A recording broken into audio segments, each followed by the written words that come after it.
Actuary first class, Zilpan had built his entire career on one fundamental principle: mathematics never lied. Risk assessments, probability matrices, actuarial tables, these were the sacred texts of the Galactic Insurance Consortium, and they had never failed him in his 400 years of calculating premiums for the most dangerous sectors of known space, until the humans arrived on Kepler 442b. Sir, his assistant, Nextos, approached his crystalline desk with a datapad clutched in his 6 trembling appendages. The quarterly reports from the Kepler 442b colony are there. Spit it out, Nextos. Zilpan clicked his mandibles impatiently. As Senior Vice President of Extreme Risk Assessment for Cosmos Universal Insurance, he had seen every possible catastrophe that could befall sentient beings on Class 15 Deathworlds. Acid rain? Standard. Predators the size of starships? Tuesday. Gravity fluctuations that could crush most species into paste. Amateur hour. Sir, our projected casualty rates for the first quarter were 73%. Our actual casualty rates are. Nextus' voice dropped to a whisper. 0.3%. Zilfan's primary visual organs focused sharply on his assistant. Check your calculations. I've checked them 17 times, sir. I even had the quantum analysis department verify the data. It's accurate. The datapad clattered onto Zilpan's desk as he accessed the colony reports. Kepler 442b was a textbook Class 15 Deathworld, perpetual electrical storms, carnivorous flora that could digest tritanium, atmospheric pressure that would liquefy most carbon-based life forms, and native wildlife that the Galactic Threat Assessment Bureau had classified as extinction level aggressive. When the Terran Colonization Consortium had filed for settlement permits, every insurance company in the galaxy had laughed.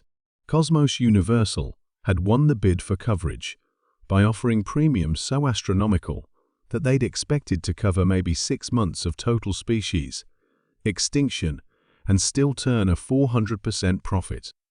The first reports had been promising.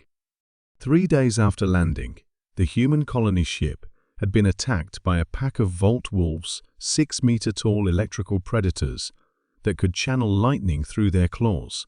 The insurance adjustment team had prepared to process colony-wide death benefits. Instead, they received a claim for property damage totaling 37 credits. Need replacement parts for barbecue grill. Previous grill damaged during sick lightning dog cookout. Please advise on coverage for outdoor cooking equipment. Attached to the claim was a holographic recording that Zilpan had watched 83 times, each viewing more disturbing than the last.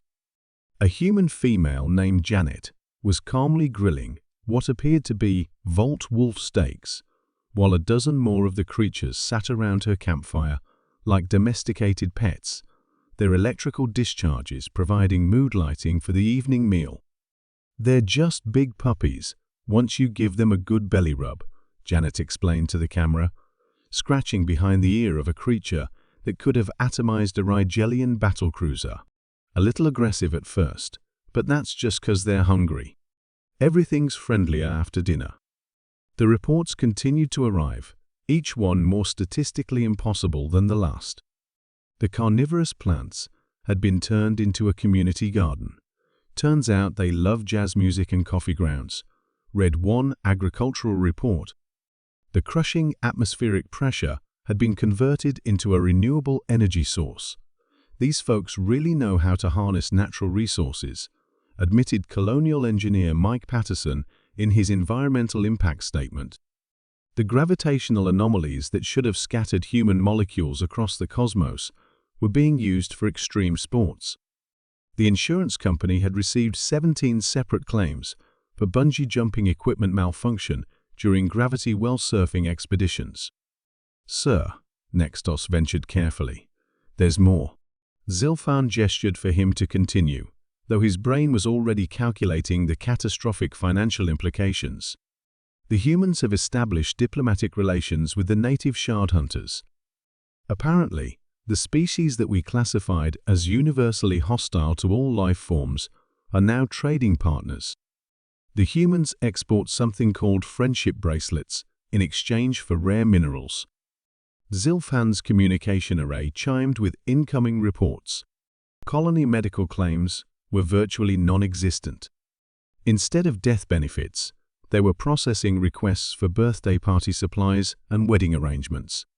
The human colonists weren't just surviving on the most dangerous world in their sector, they were thriving, expanding, and apparently planning to invite the entire galaxy to a potluck dinner. "Sir," Nextus said quietly, "the board of directors is requesting an emergency meeting. Cosmos Universal has recorded a net loss of 847% this quarter. If trends continue, we'll be completely bankrupt within 6 standard months." "How?" Zilphan demanded. "How are they doing this?" The answer came in the form of the weekly colonial newsletter that had somehow been added to their corporate communications. The headline read, "Community Garden Harvest Festival this Saturday. Everyone welcome. Bring your species' favorite dish." Below the headline was a photograph that would haunt Zilphan's dreams for cycles to come. 300 humans and an assortment of supposedly deadly alien creatures sitting around picnic tables, sharing food and what appeared to be laughter. A shard hunter was wearing a chef's hat while serving something called crystalline casserole. Vault wolves were playing fetch with human children. The carnivorous plants had been fashioned into festive decorations. At the center of it all sat Janet, the same human who had domesticated electrical death wolves with barbecue sauce, raising a glass of what the newsletter identified as home-brewed friendship wine toward the camera. The caption read, "To all our new neighbors across the galaxy, there's always room at our table." 3 hours later, Cosmos Universal Insurance filed for bankruptcy. The official reason listed in the corporate dissolution papers was actuarial impossibility due to human factor.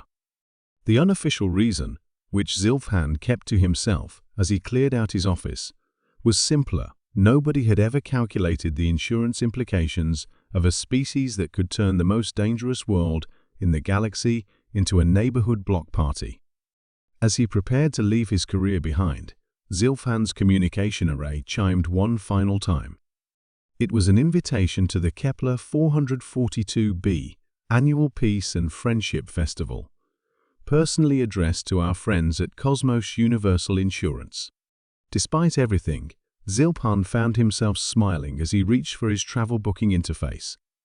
After all, he had always wondered what crystalline casserole tasted like.